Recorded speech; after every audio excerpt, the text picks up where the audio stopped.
It's time for Recipe of the Day.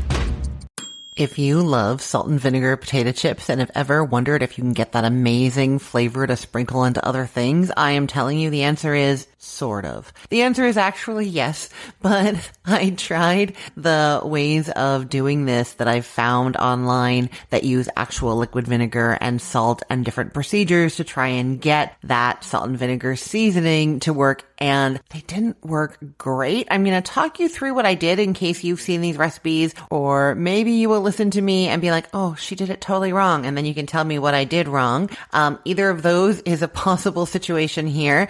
And then I'm going to tell you a very easy way that you can make a delicious salt and vinegar seasoning at home. That involves using Amazon.com, but it's still a delicious seasoning. So we're going to go through the two methods that I tried that are popular online that show up if you search for like homemade salt and vinegar seasoning, and I'll let you know what happened. So first I tried the air dry method, which is the Martha Stewart method. So if you search for salt and vinegar seasoning Martha Stewart, you will get this one. It's also the one that the BBC has. So you would think it would be reputable. What you're doing is you are mixing together cornstarch, vinegar, and salt, and then you are putting that on a baking sheet and leaving it to air dry for 24 hours. The idea is supposed to be that the liquid, the vinegar, will evaporate away, leave behind its flavor, and the salt will be there, and the cornstarch will, I guess, stop it from like clumping up. I tried this in the summer. I will admit I tried it in the middle of the summer, and I live in Florida and it's quite humid.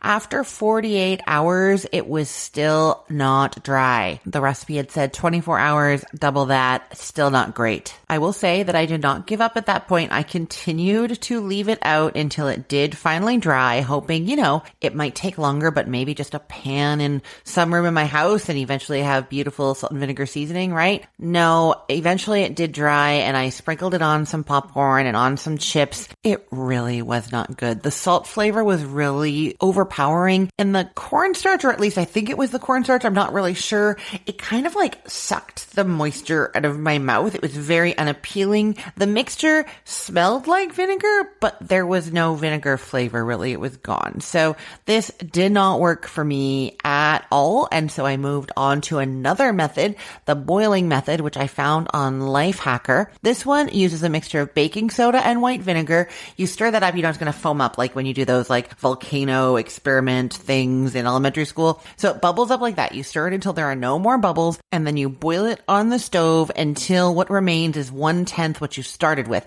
Now, crystals are supposed to form at that point, and then you're supposed to crush those into a powder and add salt to taste. So I will just start by saying this uses a lot of vinegar and takes a long time to reduce and makes your whole house kind of smell just bad, like paint almost, really overpowering, something wrong happening. I had to open all my doors and windows, which again, this was in the summer in Florida, so that just made my house a swampy mess. Not my favorite day ever for sure. So lots of vinegar, lots of smell. I tried this both on the stove and in the microwave, and I never did get any crystals to form. I was super disappointed though, because it did taste exactly like a salt and vinegar potato chip. It just never actually got to the crystal and powder and seasoning part that I could sprinkle onto anything, so it didn't really work. Okay, so where are we? The methods for making your own salt and vinegar seasoning using salt and vinegar are not working, and so what I have found is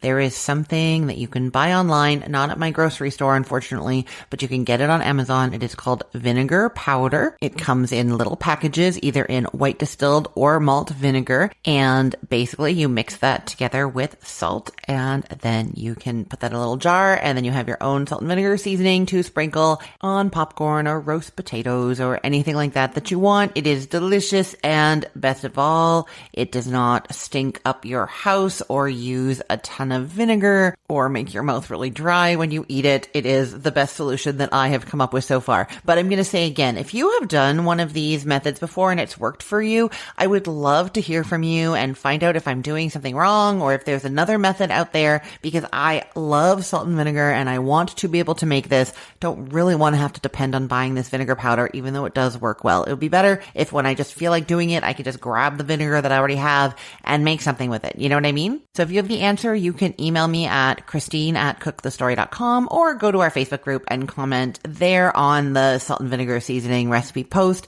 The Facebook group is at facebook.com/groups/recipeotd.